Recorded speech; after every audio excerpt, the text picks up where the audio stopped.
आइए दोस्तों, आज की वीडियो में देखते हैं प्रश्नावली 2.2 के सवाल को हल करेंगे। ये पार्ट 2 है। साथियों, हमने पार्ट 1 में 1 से लेकर 3 सवाल तक हल किया है और आज की वीडियो में शुरू करेंगे नंबर 4 सवाल को हल करेंगे। इससे पहले हमने बना दिया है पार्ट 1। अगर आप लोगों ने नहीं देखा है तो जाकर देख लीजिए। हालांकि आज के वीडियो में देखेंगे नंबर 4 सवाल को देखेंगे और इसको हल करेंगे। चलिए देखते हैं क्या कहता है। निम्न द्विघात बहुपदों के शून्य ज्ञात कीजिए और शून्य तथा गुणांकों के बीच के संबंध की सत्यता की जांच कीजिए। सबसे पहले हमें क्या करना है, शून्य ज्ञात करना है। उसके बाद में उनके बीच की सत्यता की जांच करना है। तो हमें शून्य ज्ञात करना है तो सबसे पहले क्या करेंगे, इन दोनों का गुणनखंड करेंगे। तो इन दोनों का गुणनखंड क्या होगा, 4u² प्लस 8u लिखा है। तो यहाँ पर सबसे पहले क्या लिखेंगे, हल लिखेंगे। सबसे पहले लिखेंगे हल। अब देखो क्या होता है, यहाँ पर 4u² है तो यहाँ पर 4u क्या हो जाएगा, 4u कॉमन चला आएगा और यहाँ पर बचेगा u फिर प्लस 2। तो ये हमारा निकल आया, 4u हो गया और u प्लस 2 हो गया। अब क्या करेंगे, शून्य ज्ञात कर लेंगे। यहीं से शून्य के लिए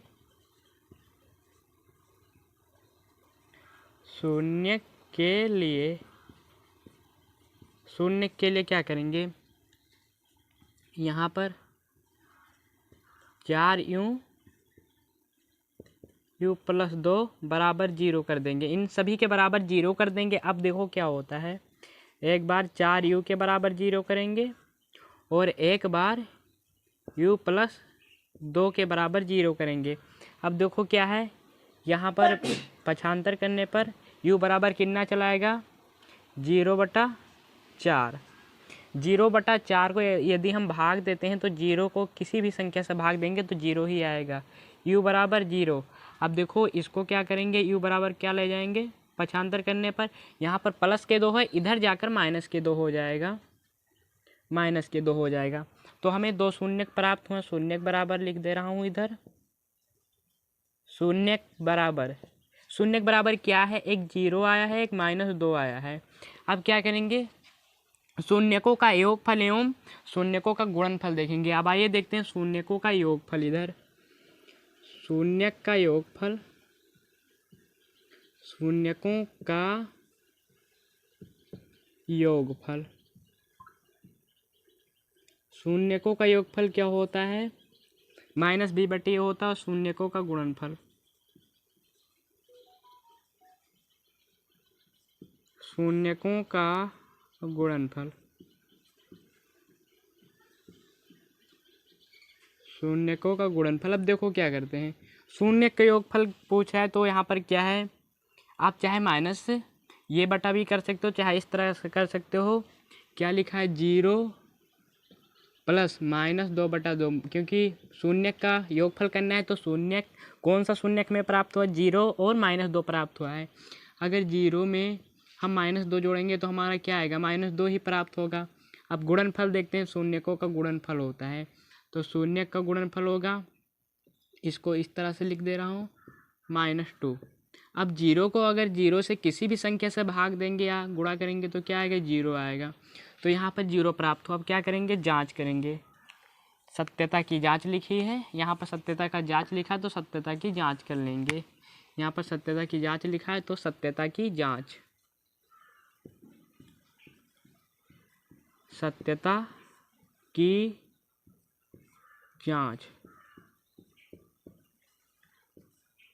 सत्यता की जांच क्या होते हैं, सबसे पहले शून्य का योगफल, फिर शून्य का योगफल, फिर शून्यकों का गुणनफल। तो सबसे पहले देखते हैं शून्यकों का योगफल, शून्यकों का योगफल। शून्यकों का योगफल क्या होता है, -b/, ये। और शून्यकों का गुणनफल क्या होता है, शून्यकों का गुणनफल, शून्यकों का गुणनफल होता है c/a होता है। अब देखो -b/a आता है तो b का मान इधर क्या है, इधर b का मान कुछ नहीं दिखाई देता, यहाँ पर सिर्फ एक संख्या और एक संख्या दिखाई देता है, तो इसको ये मानेंगे, इसको भी मानेंगे। अगर कोई भी संख्या नहीं है तो हम इसको इस तरह से इधर लिख दे रहा हूँ, ये यू इसको ब्लैक से लिख दे रहा हूँ इस तरह से। ये यू स्क्वायर है तो इसको इस तरह से, और यहाँ पर क्या है +8u। अब इसके बाद भी हमें एक संख्या लाना है, क्योंकि ये बी सी लाना है तो कुछ नहीं, तो इसके बराबर 0 कर दे रहा हूँ। तो ये का मान कितना हो गया 4, बी का मान कितना हो गया 8, और फिर सी का मान कितना हो गया 0। तो यहाँ पर देखो -b बटे ये पूछ रहा है, तो b का मान कितना है, इधर देखो b का मान कितना है 8 है, 8 बटे ये का मान कितना है 4 है। तो यहाँ पर -b बटे की बात कर रहा है तो यहाँ पर माइनस लगा दे रहा हूँ। अब 8 को 4 से भाग देते हैं, देखो कितना आता है 4 दूनी 8, -2 आया, किसका योगफल आया, शून्यकों का योगफल -2 आया। अब इसका शून्यकों का गुणनफल कितना आता है, सी का मान कितना है कुछ नहीं है, यहाँ पर 0 लिखा है, तो सी का मान कितना है 0 बटे ये का मान कितना है 4, तो 0 बटे 4 को अगर हम 0 से भाग देंगे तो 0 ही आएगा। तो साथियों ये भी सवाल हमारा हल हो गया। तो साथियों आइए अब नंबर 5 सवाल को भी हल करते हैं। अगर आप लोग को वीडियो अच्छा लग रहा है तो लाइक करते चलिए। आइए साथियों हम नंबर 4 सवाल को भी हल करते हैं।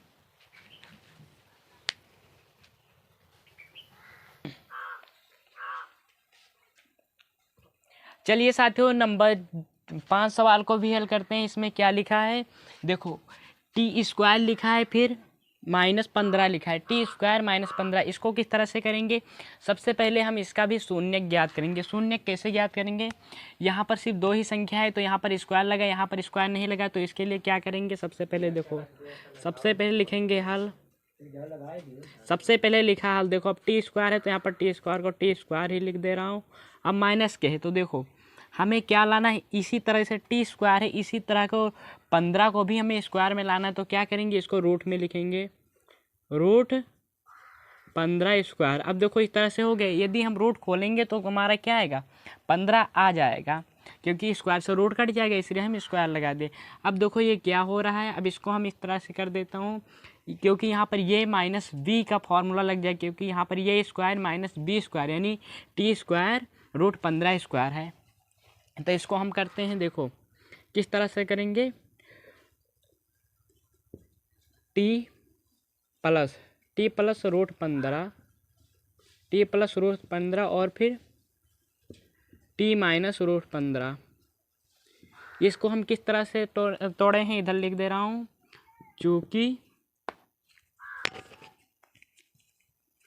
चूँकि ये स्क्वायर -b² को रूप में तोड़े हैं। a² b² का फार्मूला, ये स्क्वायर -b² का फार्मूला क्या होता है, ये +b और फिर ये -b होता है, ये +b ये -b होता है,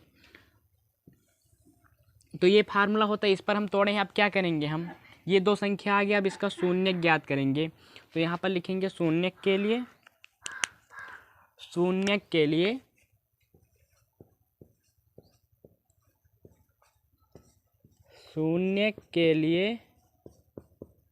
इन सभी के बराबर एक बार 0 लिख दे रहा हूँ। इन शून्य के लिए ये प्लस रूट 15 t² माइनस बराबर 0। अब देखो क्या करेंगे, एक बार इसके बराबर 0 एक बार इसके बराबर 0 लिखेंगे। t plus root 15 t plus root 15 बराबर 0, एक बार t माइनस रूट 15 बराबर 0। अब देखो यहाँ पर क्या होगा, यहाँ पर t को पक्षांतर करने पर यहाँ पर रूट में 15 है, प्लस में है तो इधर जाकर माइनस में 15 हो जाएगा, रूट 15। ठीक है, अब एक बार इधर हो गया, इधर माइनस में है, पक्षांतर करने पर प्लस में चला जाएगा, रूट 15। ठीक है, तो साथियों हमें 2 शून्य प्राप्त हो गया। यहाँ पर शून्य बराबर लिख दे रहा हूँ, शून्य बराबर कितना है, माइनस रूट 15 1 है, प्लस में रूट 15, ये हो गया। अब क्या करेंगे, इसका शून्य का योगफल एवं गुणनफल देखेंगे। शून्यकों का योगफल, शून्यकों का योगफल इधर लिख दे रहा हूँ, शून्यकों का योगफल। शून्यकों का योगफल क्या होता है देखो, -√15 फिर प्लस √15 बराबर माइनस और प्लस को जोड़ेंगे, माइनस और प्लस माइनस हो जाता है तो -√15 और फिर प्लस √15 बराबर 0 हो जाएगा। अब शून्यकों का गुणनफल, शून्यकों का गुणनफल देखो, गुणनफल क्या होता है, शून्यकों का गुणनफल होता है देखो, रूट में कितना है 15 और फिर क्या है रूट में 15 है।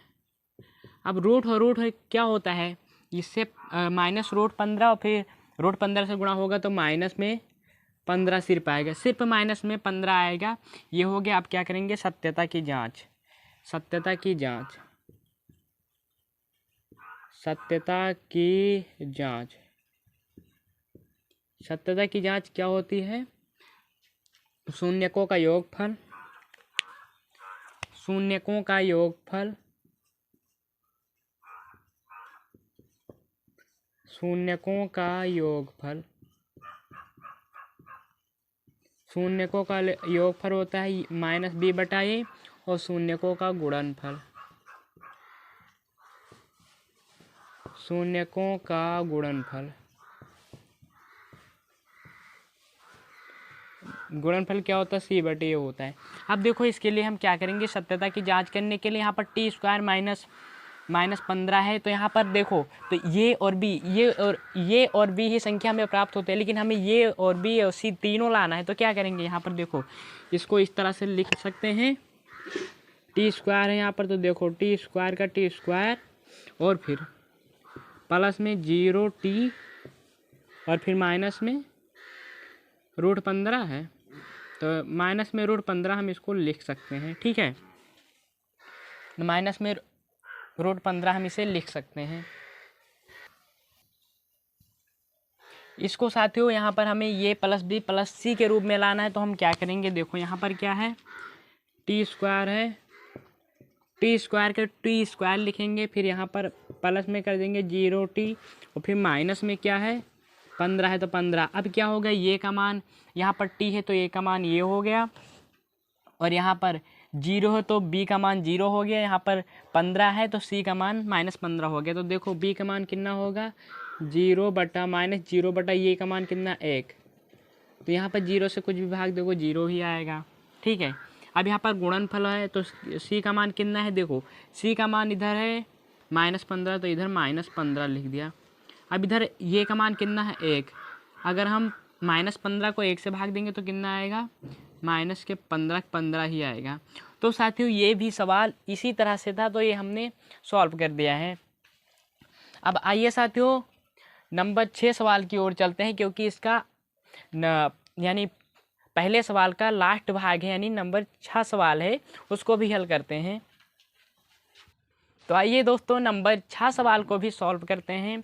क्या कह रहा है, 3x² -3 -4, तो इसमें 3x² -x -4 इनको हम क्या करेंगे, सबसे पहले इनका शून्य ज्ञात करेंगे एंड इसके बाद हम सत्यता की जांच करेंगे। तो शून्य ज्ञात करेंगे, देखो सबसे पहले यहाँ से और यहाँ से इससे और इससे मल्टीप्लाई हो जाएगा, तो कितना हो जाएगा, देखो 3 चौक 12 माइनस के कितना आएगा 12, माइनस यहाँ पर 14 लिख गया, माइनस में आएगा 12, फिर क्या आएगा x² -12x² हमें लाना है, गुणा करके लाना हमें -12x² लाना है, और फिर हमें जोड़कर और घटाने पर लाना है कितना 1 लाना है, जोड़ने और घटाने पर हमें 1 लाना है।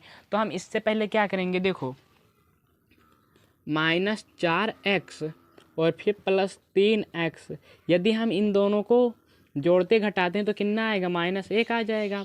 यदि हम इन दोनों को गुणा करते हैं -x और फिर 3x को गुणा करते हैं तो 4 3 जा 12 हो जाएगा, -12x आ जाएगा, यानी -12 आ जाएगा। तो हमें यही दो संख्या है, तो इसको लिखते हैं। सबसे पहले लिखेंगे हल।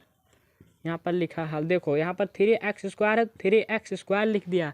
अब क्या करेंगे, -4x फिर प्लस में 3x, यहाँ पर स्क्वायर नहीं लगेगा, यहाँ पर 3x और फिर -4। अब देखो इसमें कॉमन क्या आ रहा है, अगर देखा जाए तो इसमें कॉमन आ रहा है x कॉमन आ रहा है, तो यहाँ पर कितना हो जाएगा 3x -4 आ जाएगा। अब यहाँ पर कॉमन कुछ नहीं दिखाई देता, तो इसको एक ले लेते हैं, कॉमन 1 -4। तो अब देखो ये दोनों सेम आ गए, तो इनको एक बार लिख दे रहा हूँ, 3x -4 और एक बार x + 1। तो ये क्या हो गया। अब क्या करेंगे, शून्य के लिए शून्य ज्ञात करेंगे। शून्य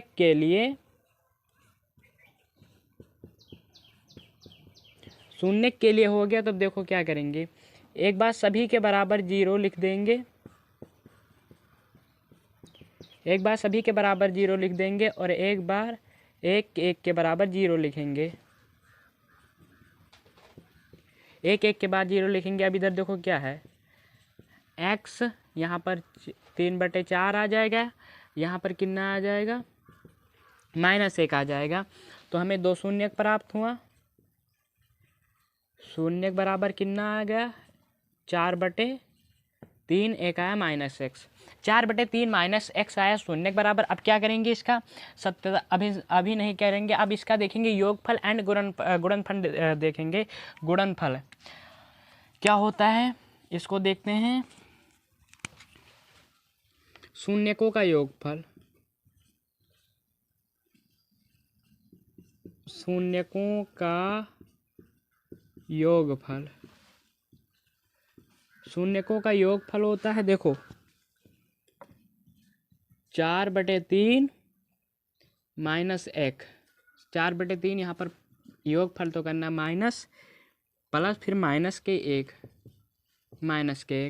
अब देखो शून्यकों का गुणनफल, शून्यकों का गुणनफल देखें, इससे दिखाई देता हल्का, हाँ ये कम दिखाई देता है, तो इससे एक बार चलो ठीक है। यहाँ पर क्या है गुणनफल 4/3 1, ठीक है। इसको ब्लैक से कर रहा हूँ कि इसके इस पर दिखाई नहीं देता।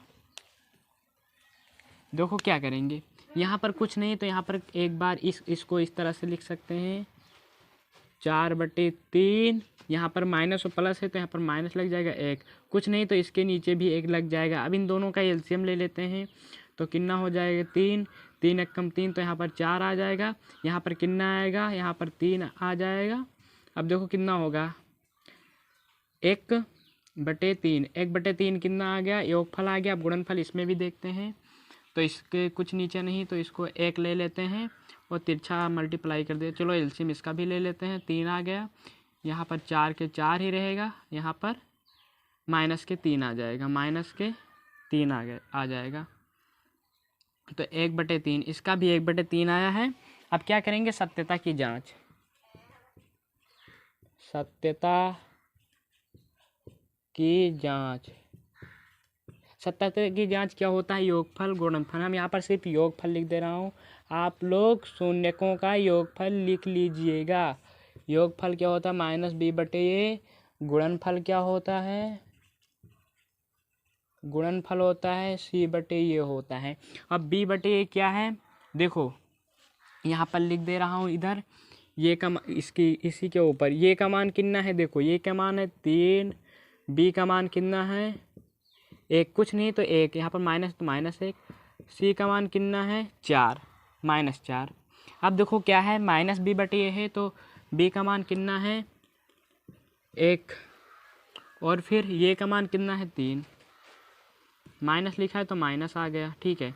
तो माइनस माइनस कट जाए, माइनस प्लस हो जाएगा, तो कितना 1/3 आ जाएगा होता है। तो c/a का क्या है, c का मान कितना है -4 है, तो यहाँ पर -4 लिख दिया, और फिर ये का मान क्या है 3 है, तो यहाँ पर आया -4/3।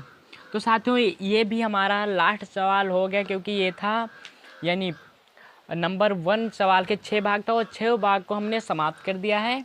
अब चलेंगे नंबर 2 सवाल के सभी भागों को हल करेंगे। तो साथियों ये पार्ट 2 है, जिसको पार्ट 2 लिख दे रहा हूँ यहाँ पर, पार्ट 2 ये पार्ट 2 कंप्लीट हो गया। अब करेंगे यानी नंबर 2 सवाल को भी हल करेंगे। अगर आप लोग इसको तब तक करिए और हम उस सवाल को अगले वीडियो में लेकर आएंगे।